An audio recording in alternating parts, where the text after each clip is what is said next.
একদিন সকালবেলা ঘুম থেকে উঠে দেখি আমার মোবাইলের মধ্যে ৭৫ লক্ষ টাকা পাঠিয়েছে গভর্নমেন্ট থেকে। তো দেখে আমি তো খুব খুশি যে যাক আমার মোবাইলে ৭৫ লক্ষ টাকা আসছে, তার মানে হলো আমি ৭৫ লক্ষ টাকার মালিক হয়ে গেলাম। তো বের হয়ে আমার বোনকে বললাম যে দেখো আমার মোবাইলে ৭৫ লক্ষ টাকা আসছে, আমার আর কিছু করতে হবে না, আমি এই দিয়েই একেবারে পায়ের উপরে পা তুলে বসে খেতে পারবো। আমার বোনও এবার মোবাইল চেক করলো, করে দেখে তার মোবাইলেও ৭৫ লক্ষ টাকা আসছে গভর্নমেন্টের কাছ থেকে। তো আমরা তো অবাক হয়ে গেলাম যে আমাদের দুই বোনের অ্যাকাউন্টে ৭৫ লক্ষ করে টাকা আসছে। বাসার ভিতর থেকে বাইরে গিয়ে যখন সবাইকে বলতে লাগলাম, শুনলাম যে সবার অ্যাকাউন্টে এরকম ৭৫ লক্ষ টাকা আসছে। সবাই অনেক খুশি যে সবাই ৭৫ লক্ষ টাকার মালিক হয়ে গেছে, তাদের আর কোনো অভাব দুঃখ কষ্ট কিছুই থাকবে না। যাই হোক, আমি তো খুশির চোটে ভাবলাম যে যাই কিছু একটা ভালো খাবার দাবার কিনে নিয়ে আসি, সবার জন্য গিফট কিনে নিয়ে আসি। বাইরে গেছি, যেই দেখি সমস্ত খাবারের দোকান বন্ধ, কোনো দোকানপাট খোলা নাই। সবজি, তারপর ফল, কোনো দোকানই খোলা নাই, সব দোকানই বন্ধ।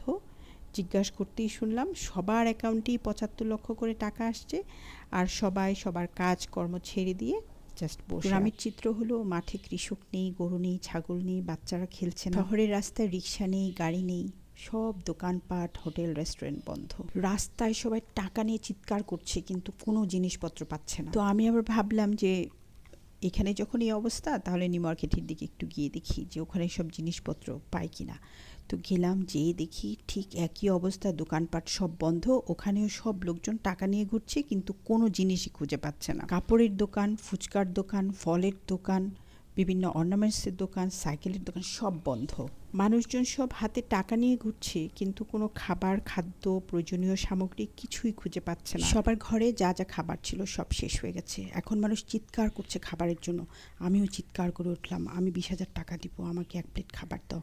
আমার বোন আমাকে ডেকে তুললো, উঠো উঠো, তুমি কি স্বপ্ন দেখছো? কি ভয়াবহ এই স্বপ্নের কথা আমি আমার বোনকে বললাম।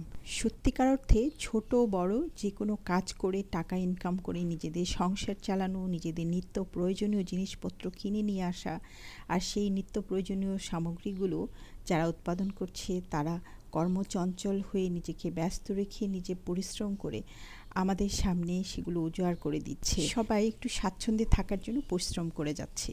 এটাই হলো আমাদের জন্য আশীর্বাদ। সমাজে বিভিন্ন শ্রেণী পেশার মানুষ আছে, বিভিন্ন যোগ্যতার মানুষ আছে, এক একজন এক এক কাজে ব্যস্ত আছে, উদ্দেশ্য তাদের টাকা ইনকাম করা।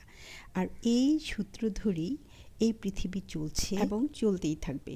আসুন আমরা সবাই হিংসা এবং অহংকার ভুলে সকল পেশার প্রতি শ্রদ্ধা এবং ভালোবাসা রেখে একসাথে এগিয়ে যাই, তবেই পৃথিবী থাকবে সুরক্ষিত।